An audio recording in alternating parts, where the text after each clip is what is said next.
A grande caminhada rumo a Brasília, liderada por Nicolas Ferreira, já começou a incomodar gente grande. O movimento estaria causando desconforto em Alexandre de Moraes e no presidente atual, e até na Polícia Rodoviária Federal, que, segundo relatos, estariam tentando cercar o avanço e frear essa mobilização popular. Mas só que não para por aí. No meio da caminhada surge uma nova tentativa de desgaste. Nicolas Ferreira passa a ser acusado de envolvimento com Daniel Vorcaro e o Banco Master. O assunto veio à tona ali mesmo, no calor do movimento, quando o repórter fez a pergunta diretamente. Mas Nicolas não se equivocou, respondeu na lata e sem rodeios. Agora fica a pergunta: estão tentando barrar essa caminhada por medo? Por pressão da política? Ou porque o movimento está crescendo mais do que eles esperavam? Deixe a sua opinião nos comentários. E agora vamos conferir todos os detalhes. Quem trouxe pra gente é Deltan Dallagnol. Já já eu volto novamente. Esperança. Caminhada de Nicolas explode nas ruas e nas redes sociais e o seu coração vai se encher de amor, de esperança e de alegria com a análise que eu vou te trazer agora. Como você já deve estar sabendo, Nicolas Ferreira decidiu fazer uma caminhada, uma marcha, pela justiça e pela liberdade até Brasília, com dezenas de quilômetros percorridos diariamente. E foi uma excelente iniciativa, que está conseguindo cada vez mais adesão da população ao longo do caminho, de pessoas se unindo e das redes sociais. E eu vou te mostrar agora 3 coisas. A possível inspiração dessa caminhada, por que ela é tão importante e no final eu vou te dizer com o que a direita precisa ter cuidado, se preocupar agora para não sofrer ainda mais as mãos do STF. Essa caminhada ela me lembra, e pode ser até que ela tenha sido inspirada, guardadas as devidas proporções, nas marchas épicas que partiram da cidade de Selma até a capital do Alabama, Montgomery, que foram feitas pelo pastor batista Martin Luther King Jr. e com milhares de ativistas. Isso foi feito com o objetivo de conquistar o direito ao voto de afro-americanos. Nessa caminhada aconteceu um massacre brutal, que foi conhecido como Domingo Sangrento, o Bloody Sunday. Isso aconteceu no dia 7 de março de 1965, quando a polícia atacou brutalmente os manifestantes que protestavam pacificamente e atacou numa ponte, a ponte de Edmund Pettus. Isso foi o ponto-chave de virada da opinião pública americana. Teve um apoio cada vez maior ao movimento, cada vez maior. Olha essa imagem aí, ó. Nós marchamos com Selma. Esse apoio cresceu e ele culminou com a assinatura, em 1965, da Lei dos Direitos de Voto pelo presidente americano Lyndon Johnson.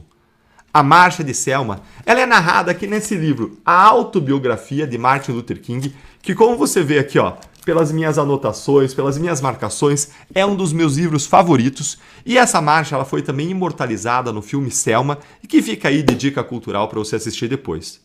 Independentemente de qualquer coisa, o que o Nicolas fez foi muito nobre.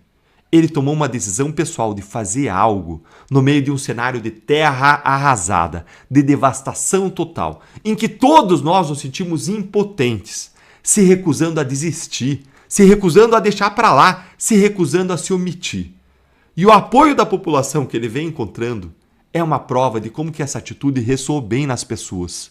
Pessoas que encontram eles para oferecer comida, para oferecer abrigo, para oferecer apoio, buzinando, aplaudindo, caminhando junto o trecho, pessoas que se uniram e que buscam também uma luz de esperança, que buscam quem se levante dizendo: eu decidi não desistir e eu vou seguir lutando mesmo em meio às adversidades. Mas a iniciativa da caminhada ela tem um outro mérito. Nicolas está mostrando para a população, a partir do exemplo, que é possível nós irmos para as ruas de novo. É possível sim nós protestarmos. É possível sim nós manifestarmos, sem medo das prisões arbitrárias, das condenações injustas, de penas excessivas. Ou, talvez, ele está dizendo que é possível fazer tudo isso apesar do medo. Porque em um país autoritário, o que vale não é a letra da lei, mas é a vontade dos poderosos. Desde o dia 8 de janeiro, nós temos visto que a população tem ficado cada vez mais tímida quando o assunto são as manifestações de rua. Apesar de Bolsonaro ser ainda o grande nome da política que consegue arrastar um grande número de pessoas para as ruas, enquanto Lula patina, fracassa tentando fazer a mesma coisa, mas mesmo o Bolsonaro, com toda a sua força, que é muito maior do que Lula, com a máquina na mão, mesmo com o Bolsonaro, as pessoas simplesmente pararam de ir às ruas em grande medida como iam antes, Lembra como a gente ia nos grandes protestos de 2015, 2016, milhões de pessoas nas ruas, e o medo hoje do Supremo, dos abusos, das arbitrariedades é um desses motivos. Então, também por esse aspecto, essa caminhada é extremamente positiva, principalmente se ela crescer e crescer, e atingir um número expressivo de pessoas cada vez maior. Ela vai mostrar para muita gente que ainda é possível ir para as ruas, lutar pela verdade, pela justiça e pelas nossas liberdades. E antes de te mostrar qual que é a coisa que nós devemos ter cuidado nessa marcha, eu quero te perguntar, isso enche o seu coração de esperança como enche o meu? Se sim, eu quero agradecer por você fazer parte dessa comunidade, que de diferentes formas, compartilhando conteúdos, falando alto, erguendo a nossa voz conjunta, fazendo esse conteúdo chegar mais longe todos os dias, nós também erguemos a nossa voz dizendo nós não vamos desistir. E para fechar, uma coisa que nós precisamos ficar de olho nessa caminhada pela justiça é nos movimentos de Moraes e do STF. Vocês lembram quando alguns deputados e senadores foram acampar lá na frente do Supremo, de modo absolutamente pacífico, ordeiro, sem qualquer perturbação da paz, da violência, sem cometer nenhum crime? Vocês lembram o que aconteceu? Moraes deu uma decisão sem provocação da Polícia Federal ou da PGR, mandando o Ibanez Rocha ir lá de madrugada retirar os parlamentares da frente do Supremo.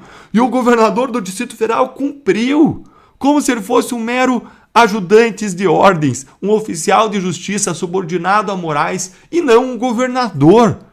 Uma cena absolutamente constrangedora, patética, humilhante. Você lembra de quando o senador Flávio Bolsonaro chamou uma vigília de oração na frente da casa do Bolsonaro? Moraes transformou ela num atentado contra a democracia. Ou seja, nós sabemos que os ministros, especialmente Moraes, gostam de taxar qualquer tipo de manifestação da direita como terrorista, golpista, fascista, não importa quão pacífica e legítima ela seja. Então nós vamos aguardar com cuidado.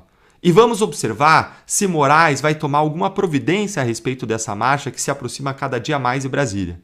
Moraes pode, sim, muito bem, utilizá-la como pretexto para mandar investigar e perseguir todos os políticos de direita e as lideranças que estão participando, como Nicolas, Gustavo Gayer, André Fernandes, Coronel Zucco, sendo que várias dessas lideranças são nossos candidatos à direita ao Senado em 2026. E a maior preocupação do Supremo hoje é justamente impedir que a direita eleja a maioria para o Senado nesse ano. Seria a oportunidade perfeita para o Moraes perseguir todo mundo, buscando caçar mandatos, condenar a inelegibilidade. Então vamos ficar atentos, mas sobretudo não vamos nos curvar. Vamos lembrar da mensagem das marchas de Selma. Foi a perseguição, foram as adversidades e a determinação de superá-las que fez o movimento mais forte. E é assim que nós precisamos agir. No telefone dele, qual a sua declaração a respeito disso?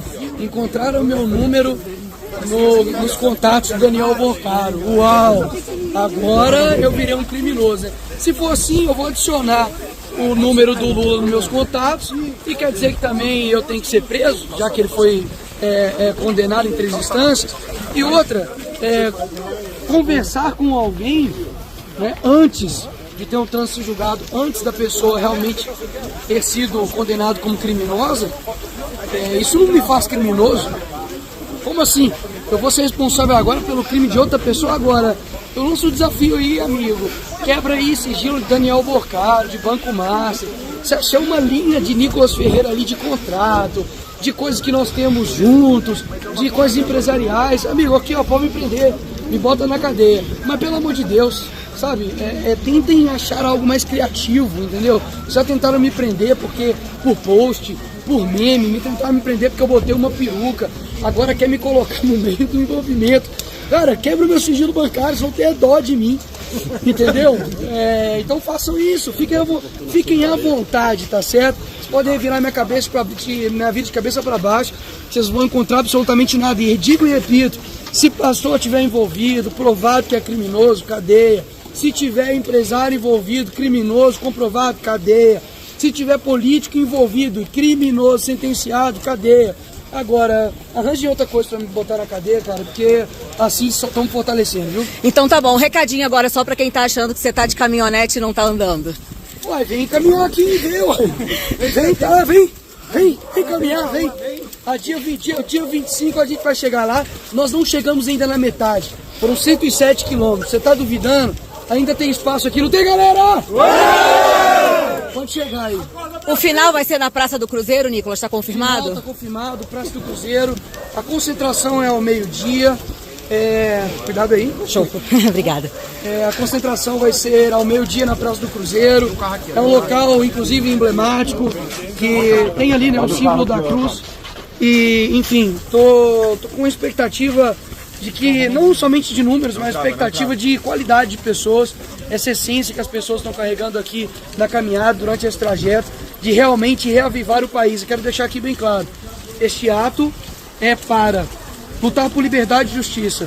Liberdade para as pessoas presas injustamente, as pessoas do dia 8 que estão tomando penas maiores do que os altos criminosos do nosso país, de corrupção, de latrocínio, de estupro, e também de Jair Bolsonaro, de outras figuras que estão sendo perseguidas politicamente, e acima de tudo, para que o povo acorde ao que está acontecendo no país. Nicolas, o que está acontecendo no nosso país? Escândalos de corrupção, tanto do Banco Master, do INSS, mesadinha de Lula, ministros envolvidos, a criminalidade tomando conta do nosso país. Então, impostos em cima de impostos, o PIX sendo monitorado, né, para fins de arrecadação de um Estado que só suga do trabalhador. Então é acordar para isso. Se você acha que o teu país está ótimo, beleza, continua dormindo. Eu prefiro acordar. Tá ótimo, deputado. Obrigada. Obrigado a você. Tamo junto aí. Sabe, a PRF veio falar que Nicolas não avisou a caminhada e que tem riscos. Engraçado que eu nunca vi a PRF falando sobre o MST, sobre caminhada, né, de nenhum outro, né, de alguém esquerdo, mas o nosso tem que fazer. E aí, amigos, vocês se virem aí. A gente tá caminhando e a gente vai chegar em algum local de forma ordeira, de forma pacífica, como a gente tem feito. Enfim, a gente vai pra cima e o Brasil é nosso. Estamos juntos. Engraçado, né, que um bando de esquerda aí ficou zoando, falando que não tinha ninguém. Então, se não tem ninguém, não precisa preocupar, né? Se tem pouca gente, então não precisa preocupar não, tá bom? Óbvio, né? Que se estão preocupados da gente chegando em Brasília porque tá dando uma quantidade, esperando uma quantidade muito grande de pessoas. Tem gente vindo do Rio Grande do Sul, né? Com vários caminhões, vários ônibus também de Belo Horizonte. Enfim, se mobiliza para poder estar lá dia 25. Queria até ter parado ali atrás, tinha muita gente ali esperando, mas enfim, o trânsito está bastante agarrado.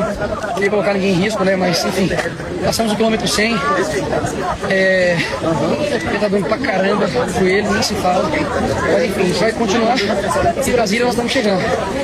Tem muita gente aqui, vocês não estão entendendo. Tem muita gente aqui. É porque fica a gente um pouco pra frente, um pouco dispersa, mas tem muita gente, cada vez está crescendo mais. E, sinceramente, sentir isso aqui é algo que eu queria que você sentisse.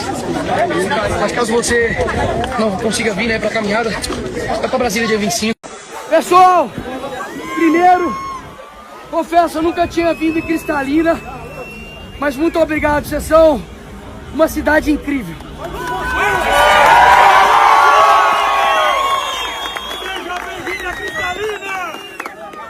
Eu vou ser breve porque eu acho que a gente ainda tem mais 4 dias de caminhada. Não tô sentindo meu joelho, meu pé já foi. Mas eu, de verdade, Deus ele colocou nisso em mim tem muito tempo. Desde julho do ano passado. Eu queria fazer algo para poder não fazer isso somente por um político, o mais extraordinário que Jair Bolsonaro seja, o cara que mudou o nosso Brasil. Eu quero uma salva de palmas para ele agora.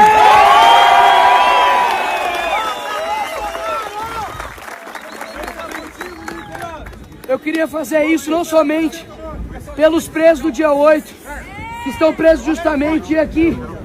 Eu peço agora uma salva de palmas pro Clezão. Clezão vivo.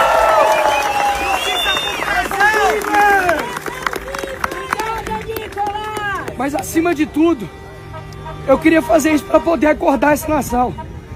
Eu vim de uma favela, cara, lá em Belo Horizonte. Eu nunca imaginei ter pessoas me seguindo dessa forma. Vocês saíram de suas casas, vieram até aqui e não é por mim. Sabe pelo que é? É porque o nosso Brasil pode ser ainda muito mais forte. O nosso Brasil tem que ter uma pessoa lá na frente que realmente a gente tem orgulho. E hoje não é esse cara que está na presidência. O Lula não me representa. Se Deus quiser, o Lula está hoje no comando desse país. Mas em breve ele passará e nós estaremos novamente na frente desse país.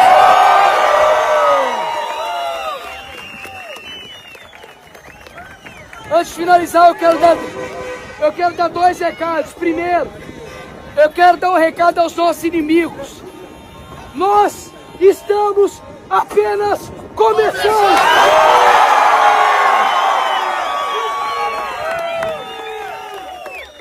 E se Deus permitir, no dia 25 em Brasília, nós vamos fazer a maior caminhada da história desse país. Então, por isso, eu te peço, acorda! Brasil! Acorda! Brasil! Acorda! Brasil! Até dia 25, Deus abençoe nosso país.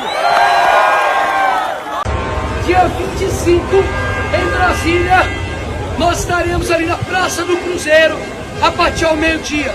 Leva sua família, vai de moto, leva seu caminhão, seu trator, porque chegou a hora. Para quem quer continuar dormindo, que fique dormindo. Nós iremos acordar o Brasil!